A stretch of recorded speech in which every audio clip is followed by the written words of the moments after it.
Georgie 50 games. Yeah. You're a massive part. I think you guys have teed up your kind of timeline at the club together. How big of a personality and a player has she been for the Cats so far?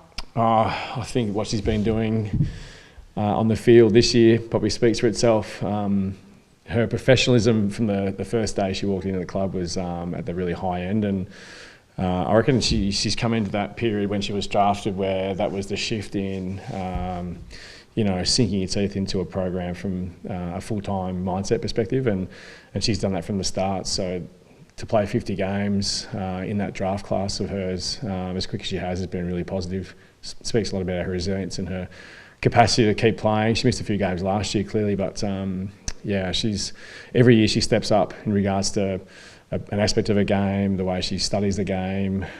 She's now a really strong mentor to our younger players, even though she's a young player herself. So she's a utter professional, and she's been a great player to coach in my time. She was in my first draft year, so a little soft spot for her in that regard. But I'm just pleased that she's playing consistent footy this year, and she's really happy with the way she's going. She's 22 and I feel like she's matured. She has matured over the 5 years as well. Yeah, definitely. That's my point before around just her improvement from year to year, and she studies the game and the trends of the game and the way it's shifting from season to season. So she's never stops to think about what might be next, and she's always working 2 or 3 steps ahead to get an advantage in that space. So whether it be travelling overseas to find out more about high performance training, or even just through recruiting and analysing opposition, she's just a true student of the game. Made 2 changes, Julia and Ruth Yep. and Caitlin. Yep. Can you talk about those 2 changes? Obviously, Julia comes back from a hamstring. Yeah. So Jules had a bit of a little concern with her hamstring, which is now being treated, so she's fine. So we missed her the last couple of weeks. Just loving what she's doing as a small forward and linking up with our attack chain, but also go inside and play some midfield time, which is a great thing to have in a player. And Thorny's done a great job to try and keep building her capacity to be consistent from week to week. So she just finds herself playing scrimmage this week. Erica we brought in this week for a bit of speed and a bit of a height too, gives us some flexibility. And we're blessed with a list at the moment who's pretty healthy. So we had a team meeting this morning. We talked about how good that is as a program to have such competition for positions. So whether it be our defenders, experienced players, new players, everyone's pushing and jostling for a position in the team. It's really important we have that competition internally, and it fell their way this week to come back in and give us a good look against the Giants. Dan, I'm probably going to tell you numbers you're aware of. They outscored 21 goals to 7 last quarter. Yeah. They only won 2 last term, just split 2 and lost 4. Yep. You're a little concerned about your ability to run out games. I don't think there's a concern about running out games. I think sometimes the way we play our game, and credit to opposition too, that maybe take away and force things to happen that we don't want to happen. But I think just getting some consistency around how we play the game from quarter 1 to quarter 4 can support our capacity to play the game in our way for longer. And I think we're probably falling away in that regard after half time, where we're spending a lot of tickets in the first half of the game, whether it be trying to get the ball back through our defensive aspect or the way we move the footy. Hasn't been conducive to playing the game at a tempo consistent over 4 quarters. So we're aware that get to the back end of games and there's a chance that we might not quite have the energy that we need. It's not through a conditioning aspect. The girls are as fit as they've ever been, which is great. It's just about making sure that we play a brand that allows us to be more consistent with our capacity to run through how we play the game from the start of the game, not so much at the end. Yeah. Is that tightness then impacting some of the decision making that is Yeah. taking place? I think so. Yeah, there's fatigue around that, and also your ability then to think about your formation or structure that supports the ball to go fast or slow as well, and having the time to reset. At times we've been studying it. It's like we just don't have the players in positions that can support the system we're playing at times, which is frustrating on field just as much as off field. But it all has to fall into play for us, and I think that's an area we've been training over the last probably 2 or 3 weeks to try and get right. But yeah, it's hopefully something this weekend we can see a bit more consistency around. Will Kern start forward again, or does Croc coming back change how you structure up forward of the footy? Yeah, I think with Croc coming back, it kind of gives us a bit of stability around that front half. Doesn't mean that Rach might not, play a dual position there. That's still on the cards for her. But with Croc coming back in the team, it just makes sense to play her where she was playing before. Do you need more out of you rucks? I know they're a young duo in Tipping and Dunlop, and probably harsh on Katie. She only played the one game, but I think combined 8 or 9 possessions last week, as opposed to how their rucks got their hands on the footy. Yeah. Something that you're aware of that they somehow need to influence a bit more. Yeah, it's a tricky one. Like, it's been probably our Achilles heel the last couple of years in regards to our tall stocks and the looks we get.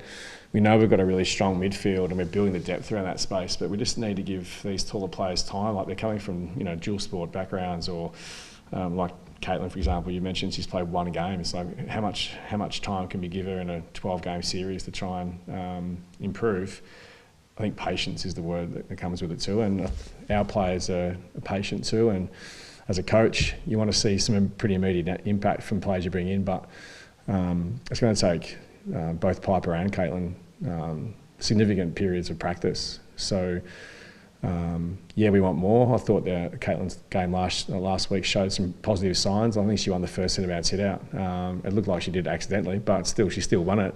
But it gives her a lot of confidence to know that she can play at the level to a certain aspect and then build off it. Like, and Piper's the same. Like, their preparation over the pre-season was interrupted to a degree. So for us to say come in and get 25 hit-outs and 15 possessions isn't a reality piece, even though you're playing against someone, say Matilda Schultz, who's been in the league for 3 or 4 seasons now, who's doing that now. Morfitt for Sydney, it's taken 2 or 3 years to get her, I suppose, habits into a bit of a consistent order as well. So it just takes time, and time is what we'll give them because the attitude and the way they approach the game is really high. So you never know. This week could be a really good week for her off a short run-up. Elimination finals, basically, now, isn't it? If you lose, you're done this week. Yeah, well, it feels that way. Like, there's a bit of a logjam, isn't there, between 6th and 12th. So we just, to maintain our pressure on the top 8, we just need to win. 4 games to go. We think we go into every game that we're playing as a chance to win.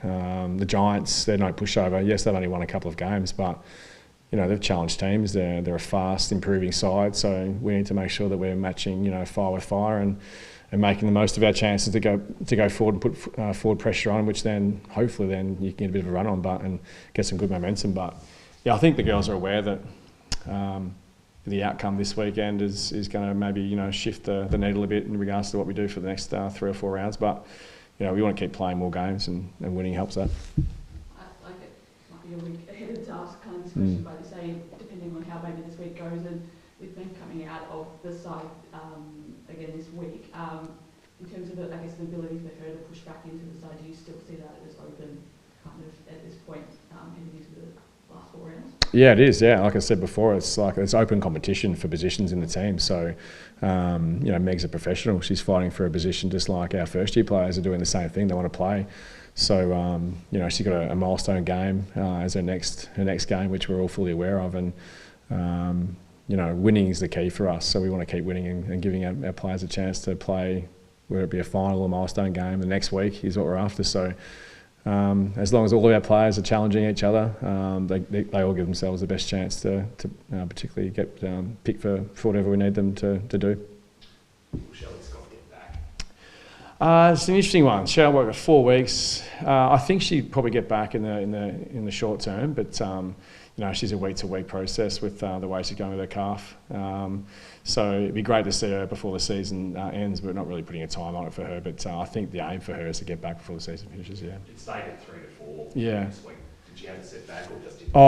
It's just in terms of her own preparation. She works really hard as a farmer. So it's just making sure we don't push the boundaries too quickly for her if you don't see her consistently. So that's a bit of a rough guideline. Can I just ask, have you spoken to the club about beyond this year yet? Are those conversations started? They've started. Yeah, across the whole landscape. Actually, the clubs. We're looking at our next 3 to 5 year strategy in regards to where the AFLW fits in the club's program and how we can support that going forward, whether it be from a playing perspective, list management, coaching. All those things are in the conversation piece now, which is important because this is the time now to get things set for the future. And whether I'm around for it in 3 or 4 years' time is to be said. But being around for it now, making sure we get the right steps in plan in the process for the short term is important as well. So yeah, there's lots going on from a program perspective. Looking ahead of this week, what have you made of Giants so far? I think 2-6, but had a couple of good wins just against Sydney. Yeah, that was their best win, wasn't it, against the Swans? Big crowd too. They're an intriguing side. Like, they've got lots of emerging talent. They're a fast team. Like to move the ball very quickly and link up with their run and carry and get the ball into their front half as quick as they can. And teams that can not stop that can, I think, be scored against pretty heavily. And so yeah, the challenge for us is to try and take that away from them as much as we can. And they've got some good midfield depth now. They've got some good speed around there. The Irish are doing pretty well for them as well, which is a good sign. But I think they're a team to be reckoned with going forward. Cam, he's been coaching them, for a few years now, and you can see the patience and the program improving, which is important. But it'll be a really good challenge for us, particularly. We're not playing great here at the moment as a home deck, so it'd be a good one for us to get a win at GMHBA.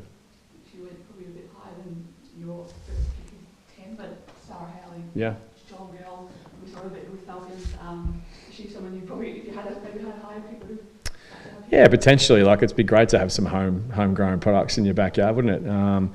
We had a lot to do with Sarah. And when I say a lot to do with, like, a lot of interaction, obviously through Coates League and through national academies and her pathways, and just crossing paths as a Geelong footy club and a Geelong person. You follow her development and growth, and then you see her get drafted as a high pick. It's no surprise. She's an excellent runner. She can, plays on the outside and can, run from end to end. So we didn't think we had to get her anyway, but you never know. One of those ones where you look at Geelong's history in the men's program, you might be able to get these players back to their hometown at some point. But she's someone tomorrow that we need to go and make sure that we deny, and there's no love for her anymore until maybe Sunday. So you head into a few rounds of Pride round as well, and wearing the jerseys. How significant is that just for the club and for the league in general?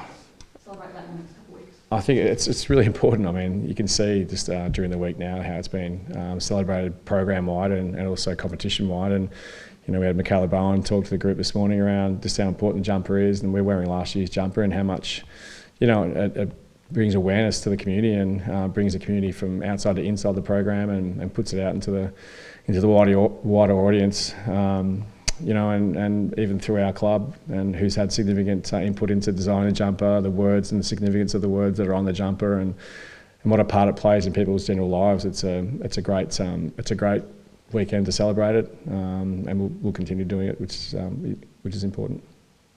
The talk in terms of the men's competition as well. Of course, I like that type of thing. How important is it that we can kind of continue pushing? Where AFLW has really been, the lead out in that space. Yeah, I think we just have to keep giving as much voice to it as we possibly can across the whole community. If we've got a platform to do it, and so be it. And I think it's important that it becomes the social norm and it's accepted, and people are people, and that's what we want to aim to achieve, is that everyone's different but everyone's the same. And cultural change will happen over time, but I'm just wrapped that the W program has a really good platform to voice those opinions and make it the norm, which is what it is. Yeah.